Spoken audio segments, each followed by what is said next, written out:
I'm Yong Kim, President of the World Bank Group. I'm sorry I'm unable to join you for the 2015 Parliament of the World's Religions. I'm honored, however, to have the opportunity to talk with you about a sacred and shared pursuit, ending extreme poverty. My mother is a philosopher who graduated from Union Theological Seminary. She taught me to have a passion for social justice, using the speeches of the Reverend Martin Luther King as one of our textbooks.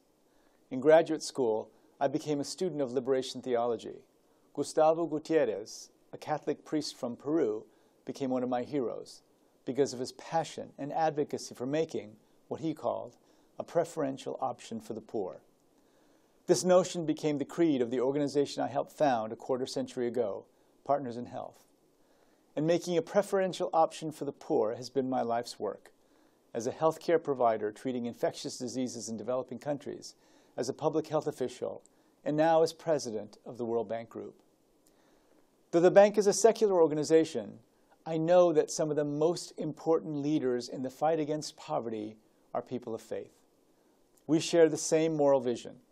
As the walls of our headquarters declare, our dream is a world free from poverty.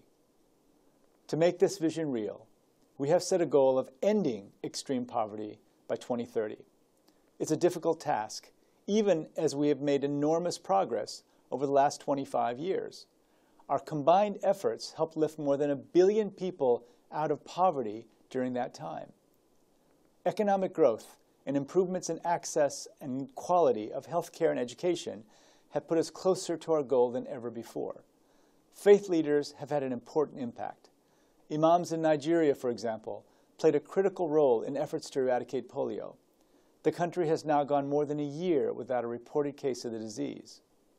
Nonetheless, nearly 1 billion people still live in extreme poverty. To help so many in so short a time, evidence-based poverty reduction strategies are critical. After more than 60 years of experience, we know a great deal about what has worked and what has not when it comes to development. But this knowledge is not enough. We need citizen-driven demand for change. We need a movement. Your inspirational and authentic voices could be its catalyst. This past year, we supported a diverse group of religious leaders who came together to discuss the critical role of faith-inspired organizations in combating poverty. They talked passionately about the core beliefs and convictions that unite them. Their dialogue is the source of a statement entitled, "Ending Extreme Poverty, a Moral and Spiritual Imperative." The document emphasizes that our world's religions share a common belief that the moral test of our society is the well-being of the weakest and most vulnerable. It challenges us to make their needs our priority. The Parliament of the World's Religions has endorsed this statement. I endorse it. I hope that all of you, as individuals, community leaders, and people of faith, will do the same. Help us spread the word that, when it comes to public policy and spending, the well-being of the poor and the vulnerable must be our priority. As part of this movement, we also want to work with you to reduce extreme poverty. We're committed to forming national and global alliances with faith-inspired institutions to translate words into greater action and greater impact.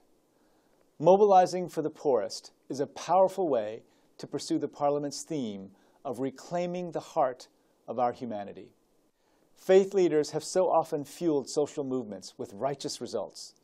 You've turned seemingly impossible goals like ending apartheid and Jim Crow segregation into inevitable outcomes.